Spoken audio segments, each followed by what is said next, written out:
Hello everyone, welcome to another episode of Command Central. You know how in that game Skyrim, how you leave some loot for a while, then you come back and there's new randomly generated loot? Well, I've made that in Minecraft. So here we are, we have a dispenser with oak wood planks in it. If we move away, you'll see they start to turn and randomize. Now realistically, you'd have some kind of timing system as well as a distance system as well. And obviously the distance won't be this small. But let's move on, let's go back in. And we have stone this time. So let's move back again and you'll see it start to turn. We move in and it's diamond ore. So it's different every time. Now I just want to immediately go through the disadvantage of this. If you have, well this method anyway, if you have three really close together, unless you're on some kind of timing system or you're really good with randomization, then this system won't always be very effective. Sometimes they will come together quite strategically rather than randomly. But that's kind of hard to tell and very small disadvantage at best because these are all basically the same thing. Now, what else can this be used for? Different mobs without having to install many commands. So here we have a zombie and he's currently being randomized just like we saw earlier when we move in and he's become a gold zombie. Now of course you'd have some kind of locking system to make sure he stays gold, but we're just going to keep the same mob just for now. We'll have a baby zombie in there as well. Let's move back and we'll go in again and we have an iron zombie and a gold zombie. So there we have random mobs. And the question that I must ask, how does this happen? We're adding a score, custom loot, to all players outside, well to all entities called custom loot outside of a radius of 10 of the player, and then we're resetting that constantly.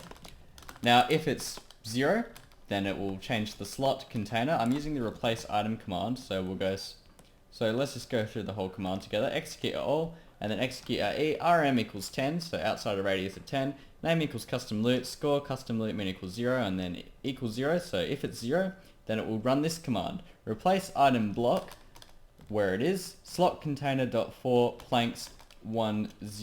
That just means one plank with a Danish value or data value of 0. Now these guys can be invisible if you want. Let's do that right now. So the randomization will still work, but you just won't see those pesky armor stands in the way. So this can work with anything. It can work with chests and all sorts. So when custom loot is equal to 0, it will give you planks if it's equal to 1, stone if it's equal to 2, iron ore, and then gold ore, and then diamond ore. And this can go on infinitely, which is the great thing about it, is that it's perfectly expandable and it will only affect one armor stand. So the other version of this, well I've got two versions.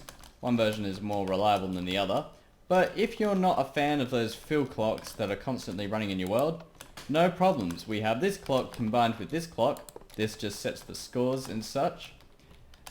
And then this just does the replace items. So it's still random, but it's just not clocked like the other one.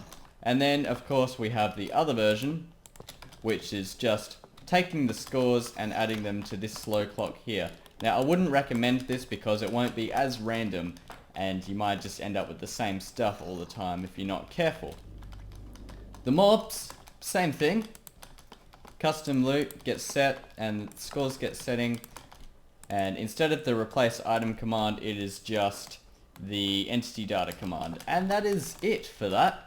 So, thank you very much for watching this new concept. I have been releasing a lot of concept videos lately.